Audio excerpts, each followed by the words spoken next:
ठीक आहे. Let's see कसं सोडवलं जातं बघा. आपल्याला कोणाची किंमत फाइंड आउट करायची x ची. ठीक आहे. x बरोबर किती, इथं किती, इथं किती, इथं किती, इथं किती.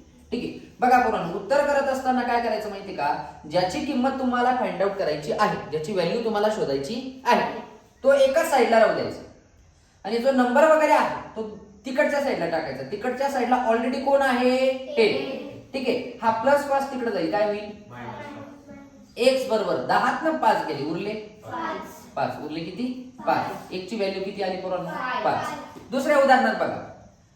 आता मला x ची फाइंड आउट करायची व्हॅल्यू -5 तिकडे ऑलरेडी, -5 तिकडे जाईल, तिकडे ऑलरेडी कोण आहे, 10. -5 तिकडे गेला, काय झाला, जेव्हाही इकडचा नंबर इक्वलचं चिन्ह क्रॉस करतो, ठीक आहे, त्यावेळेस इकडे असलेली जी क्रिया असते तिच्या ऑपोजिट क्रिया तिकडे जाताना होऊन जाते.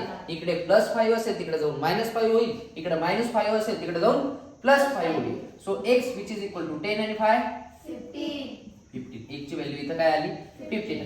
तिसरं आन्सर बघा पोरांनो, इथं x ची व्हॅल्यू मला फाइंड आउट करायची. हा डिवाइडला 5 आहे, तिकडे ऑलरेडी 10 आहे, हा डिवाइडला 5 तिकडे गेला, काय होईल, मल्टिप्लायला 5 होईल, multiply by 5. So x which is equal to 10 5